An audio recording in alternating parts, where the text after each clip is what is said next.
एक समाज के नाते हमें गंभीरता से सोचना होगा कि हमारी माताओं, बहनों, बेटियों के प्रति जो अत्याचार हो रहे हैं, उसके प्रति देश का आक्रोश है, जन सामान्य का आक्रोश है।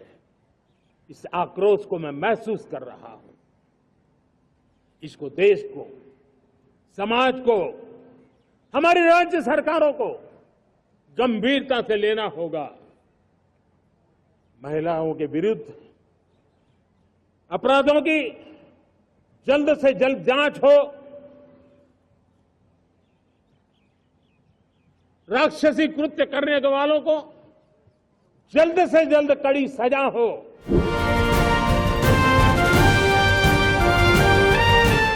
बांग्लादेश में जो कुछ भी हुआ है उसको लेकर पड़ोसी देश के नाते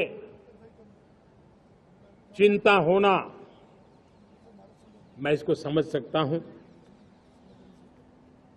मैं आशा करता हूं कि वहां पर हालात जल्द ही सामान्य होंगे। खास करके 140 करोड़ देशवासियों की चिंता कि वहां हिंदू, वहां के अल्पसंख्यक, उस समुदाय की सुरक्षा सुनिश्चित हो।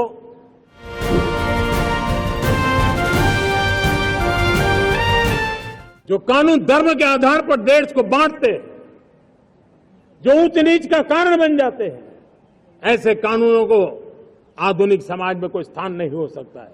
और इसलिए मैं तो कहूंगा, अब समय की मांग है कि देश में एक सेकुलर सिविल कोड हो। हमने कम्युनल सिविल कोड में 75 साल बिताए हैं, अब हमें सेक्युलर सिविल कोड की तरफ जाना होगा। और तब जाकर के देश में धर्म के आधार पर जो भेदभाव हो रहे हैं, सामान्य नागरिक को जो दूरी महसूस होती है, उससे हमें मुक्ति मिलेगी।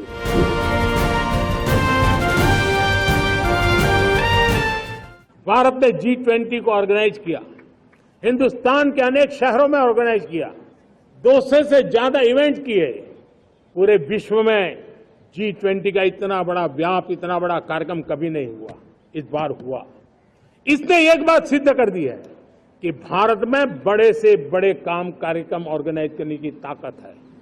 भारत को किसी को भी हॉस्पिटैलिटी का सामर्थ्य भारत में सबसे ज्यादा है।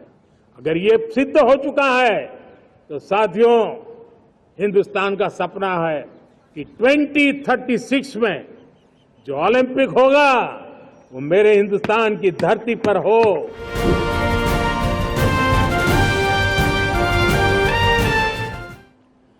मेरे देश के युवाओं को अब धीरे धीरे चलने का इरादा नहीं है। मेरा देश का नौजवान इंक्रीमेंटल प्रगति में विश्वास नहीं करता।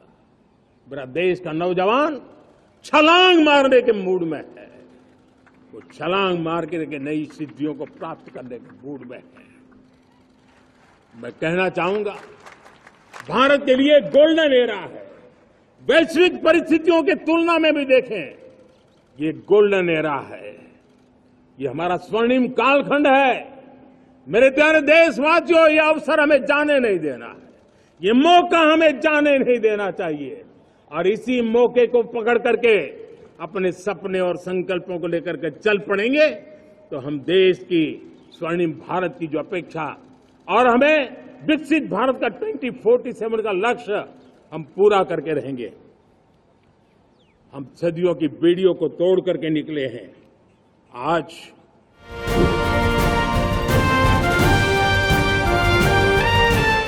पिछले एक दशक में अभूतपूर्व इंफ्रास्ट्रक्चर का विकास हुआ है।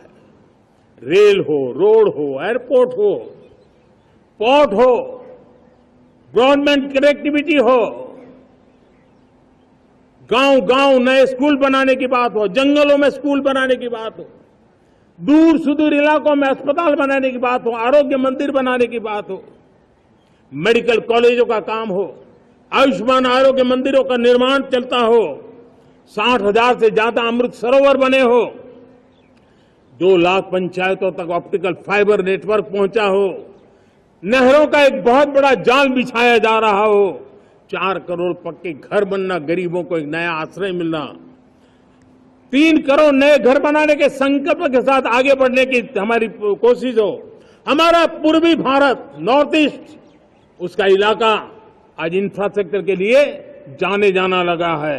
और हमने ये जो कायाकल्प किया है, उसका सबसे बड़ा लाभ समाज के उन वर्गों तक हम पहुंचे हैं जो ग्रामीण सड़कें वहां बनी है जिनकी तरफ कोई देखता नहीं था, जिस इलाकों को नहीं देखता था, जिन गांवों को नहीं देखता था।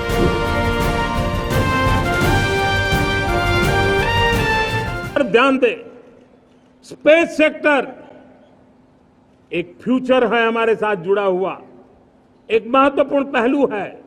हम उस पर भी बल दे रहे हैं। हमने स्पेस सेक्टर में बहुत रिफॉर्म किए हैं। जिन बंधनों में हमने स्पेस सेक्टर को बांध के रखा था, उसे हमने खोल दिया है। आज सैकड़ों स्टार्टअप्स स्पेस के सेक्टर में आ रहे हैं।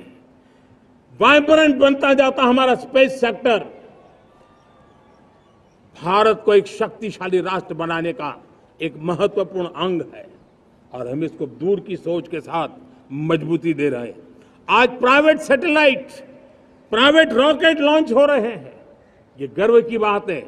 आज मैं कह सकता हूं, जब नीति सही होती है, नियत सही होती है और पूर्ण समर्पण से राष्ट्र का कल्याण यही मंत्र होता है, तो निश्चित परिणाम हम प्राप्त करके रहते हैं। मेरे प्यारे देशवासियों,